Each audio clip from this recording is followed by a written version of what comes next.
Social media নিয়ে কড়া বার্তা ত্রিপুরার মুখ্যমন্ত্রী ডাক্তার মানিক সাহার।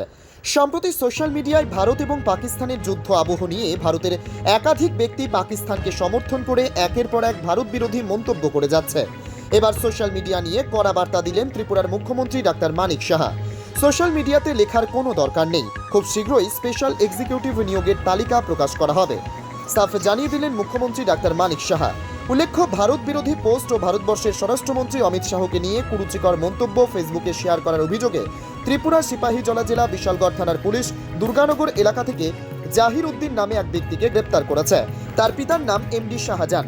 পুলিশ সূত্রে জানা গেছে, অভিযুক্ত ব্যক্তি সামাজিক মাধ্যমে বিদ্বেষমূলক ও আপত্তিকর কন্টেন্ট শেয়ার করেছিলেন, যা জাতীয় নিরাপত্তা ও সামাজিক সম্প্রীতির পরিপন্থী। এই ঘটনায় বিশালগড় থানায় একটি মামলা রুজু করা হয়েছে। থানার ওসি সঞ্জিত সেন জানান, অভিযোগের ভিত্তিতে দ্রুত পদক্ষেপ নিয়ে অভিযুক্তকে গ্রেপ্তার করে তাকে আদালতে সোপর্দ করা হয়েছে। চাই না তো এই স্পেশাল এক্সিকিউটিভকে যারা, প্লিজ আপনারা লেখার প্রয়োজন নেই, সোশ্যাল মিডিয়াতে আসার দরকার নাই। এই সরকার রাস্তার মধ্যে প্রসেশন করার জন্য এই সরকার না, যে আপনারা প্রসেশন করবেন তবেই আপনাদের চাকরি পাবে।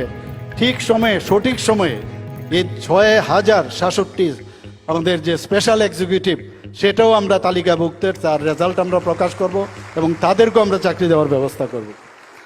আমাদের কাছে একটা টেলিফোনিক ইনফরমেশন আসে যে আমাদের দুর্গানগরে জাহির উদ্দিন, পিতার নাম এমডি শাহজাহান, সে তার ফেসবুক প্রোফাইল থেকে আমাদের ভারতবর্ষের মাননীয় স্বরাষ্ট্রমন্ত্রী শ্রী অমিত শাহকে উদ্দেশ্য করে কিছু ফেসবুকে কমেন্টসগুলো ছিল যেগুলা ভারত বিদ্বেষী শেয়ার করেছে। তো এই খবরটা পাওয়ার পর আমরা অফিসার এবং স্টাফ আমরা ঘটনাস্থলে যাই, গিয়ে তার বাড়িটা কর্ডন করে তাকে আমরা পাই। তাকে জিজ্ঞাসাবাদ করার পর ফেসবুকের কমেন্টসগুলো সম্বন্ধে সে কিছু বলতে চায় না। তখন তার মোবাইলটা সার্চ করে আমরা দেখতে পাই যে সে গতকাল রাত্রে আমাদের মাননীয় স্বরাষ্ট্রমন্ত্রীর ফটো ব্যবহার করে দুটো পোস্ট সে শেয়ার কমেন্টস করেছে, যেগুলা ভারত পাকিস্তান যুদ্ধের ইস্যুও ছিল এখানে।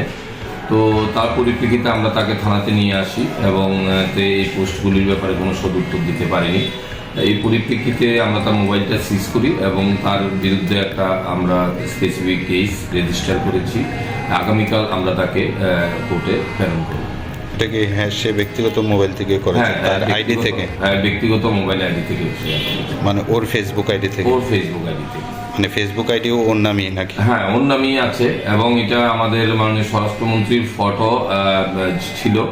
এই ফটো এবং এডিট করেই এই কমেন্টসগুলা যেটাতে শেয়ার করেছে সেটা খুবই একটা সেন্সিটিভ আমাদের ভারতবর্ষের আইনি দিক থেকে। সেজন্য আমরা একটা কেস নিয়েছি এবং কালকে তাকে আমরা কোর্টে প্রেরণ করব।